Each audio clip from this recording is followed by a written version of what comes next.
Bonsoir à tous, j'espère que vous allez tous bien. Donc je m'appelle Loïc, j'ai 32 ans. J'ai grandi dans un tout petit village des Vosges, je pense que vous l'entendez à mon accent.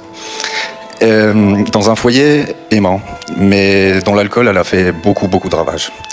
Ça a été des périodes très difficiles. À 14 ans, j'ai voulu fuir cette ambiance familiale qui était compliquée pour moi. Alors je me suis tourné vers dehors, vers le monde, avec les amis, les copains. J'ai commencé les sorties, la cigarette, l'alcool, beaucoup d'alcool, mais qui n'était pas normal pour un adolescent. J'ai expérimenté aussi les drogues douces. Arrivé à la vingtaine, j'ai fait la pire erreur de ma vie.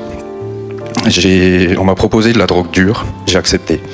À ce moment, c'était assez compliqué pour moi, alors je trouvais un refuge là-dedans. Et il s'en est suivi des années sombres, des années de galère, des années dans la toxicomanie, dans la violence, dans la haine, dans la colère.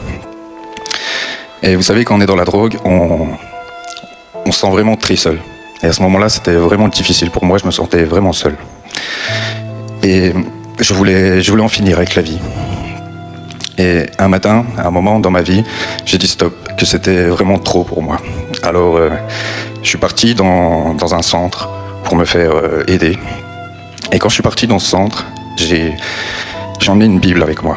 Une Bible qu'une dame chrétienne m'avait offerte quand j'avais 14-15 ans. Cette femme et son mari étaient originaires d'Alsace. Ils cherchaient un petit terrain pour y construire une maison. À cette période, mes parents en vendaient un. Ils l'ont acheté, ils sont venus habiter près de chez moi. Ils avaient un fils avec qui je suis devenu ami. Et à chaque fois que j'allais chez cette dame, elle me parlait d'un Jésus plein d'amour, un Jésus qui avait donné sa vie pour moi et qui s'était sacrifié pour mes péchés. Elle me lisait des passages de la parole de Dieu et j'y comprenais pas grand-chose. Tout ce que j'y retenais, c'est que sa parole me faisait du bien. C'était apaisant pour moi.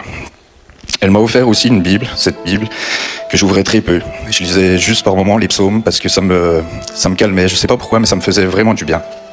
À cette période-là, je faisais beaucoup de crises d'angoisse, beaucoup de crises de panique, beaucoup de terreur la nuit. Et je ne saurais pas vous dire pourquoi, mais sans l'ouvrir, j'avais besoin de prendre cette Bible avec moi. Je la mettais sous mon oreiller et ça me calmait. Ça me calmait et ça me faisait vraiment du bien. J'ai fait une seconde erreur à ce moment-là, c'est que je ne me suis pas tourné vers Jésus. Je ne me suis pas intéressé à lui. Une fois sorti de ce centre, que j'étais parti pour les addictions, j'étais en partie guéri. La main de Dieu avait déjà œuvré dans ma vie sans même que je le sache. Mais j'étais encore vraiment dépendant beaucoup au cannabis. Des années encore ont passé. Et un matin, en sortant du travail, on m'a annoncé la mort de mon frère dans un accident. Alors ça a été pour moi très difficile. Intérieurement, j'ai sombré totalement. Jusqu'en décembre 2022, où là, tout a changé. Ce couple d'Alsaciens que je vous parlais était reparti vivre en Alsace. Ils m'ont invité pour les fêtes de Noël, Nouvel An, j'y suis allé. Et un matin, cette femme se met à me reparler du Seigneur. Elle me dit que si je le veux, je peux donner ma vie au Seigneur, qu'il est là pour moi, qu'il m'aime, et qu'il peut faire de grandes choses. Et à ce moment-là, je vous avoue que je me sentais vide, je me sentais en colère, j'avais que de la haine, de la rage en moi. Au fond, c'était vraiment très compliqué. Alors, sans être trop convaincu que ça changerait quoi que ce soit dans ma vie, je me disais que j'avais rien à perdre et que s'il existait, ce Jésus, il pourrait peut-être m'aider. J'ai alors accepté et au moment où j'ai dit oui, je me suis mis à pleurer de joie. Je ne savais pas pourquoi, mais j'ai pleuré. Un soir qui a suivi, il y avait une soirée ici à l'APO. Ils m'ont demandé si je voulais venir, j'ai accepté. Et tout le temps de cette soirée que j'étais ici, j'ai ressenti une paix, une joie, comme jamais j'avais ressenti. C'était comme si quelque chose avait déjà changé en moi. Le 26 mars 2023, jour de mon baptême, je venais d'être baptisé. Je regardais à ce moment-là tous les autres se faire encore baptiser. Et là, je vous garantis que le Seigneur m'a touché. J'ai été transpercé par son amour. J'ai ressenti l'amour de Dieu. Je me suis mis à pleurer de joie pendant de longues minutes. J'ai ressenti une paix, un amour indescriptible. Rien sur cette terre ne peut être comparable.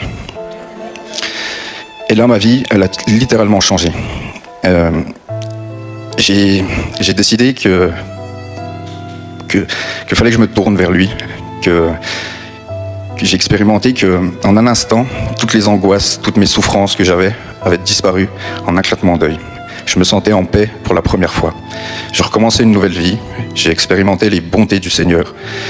J'ai vécu des choses incroyables pendant ce moment. Et le Seigneur a mis sur ma route des gens vraiment remplis d'amour, vraiment qui ont su m'aider aussi, me faire du bien. Et les mois ont passé et je ne saurais pas te dire vraiment pourquoi, mais j'ai revu une vieille connaissance. J'ai passé un moment avec lui et il a sorti un joint. Il a sorti un joint et à ce moment, je me croyais fort. J'avais vraiment oublié à quel point que c'est la drogue qui reste le plus fort. Et puis je me suis dit, bon, 2-3 tafs, c'est pas grave. Alors j'ai refumé. Comme un idiot, j'ai refumé. Je m'en voulais énormément. Les jours ont passé et dans un moment plus difficile, un moment compliqué, une occasion s'est présentée et j'ai rechuté, j'ai refumé. Et je m'en voulais vraiment terriblement. Je me disais que je culpabilisais, je regrettais terriblement, je me disais que j'étais nul, que le Seigneur avait fait tellement pour moi, il avait fait tellement de grandes choses et que moi je me comportais comme ça. Je me suis dit que plus jamais Dieu me pardonnera, que cette fois-ci j'étais perdu et pour de bon. J'en avais eu même des pensées noires. Alors je me suis tourné vers Dieu, quand même. Je me suis tourné vers Dieu et j'ai crié à lui. Je lui ai demandé pardon, mais sincèrement avec le cœur pardon. Je l'ai cherché chaque jour, de tout mon cœur. Et ne voyant pas de réponse, j'en ai parlé à un couple de chrétiens. Ces gens-là ont prié pour moi et Dieu m'a libéré une seconde fois. Il m'a fait encore grâce. Encore une fois, il manifestait son amour pour moi. À ce moment, j'ai compris qui était vraiment Jésus. J'ai été sauvé, libéré par sa grâce et son amour et par son sacrifice à la croix.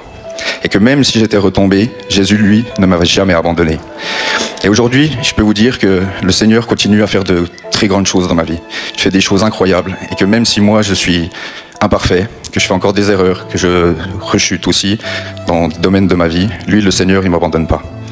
Alors j'en ai compris que peu importe les luttes, peu importe les combats, peu importe les rechutes, si on reste tourné vers Jésus avec un cœur sincère, le Seigneur, lui, peut faire de grandes choses et transformer des vies. Le Seigneur est bon. Merci à tous. Amen.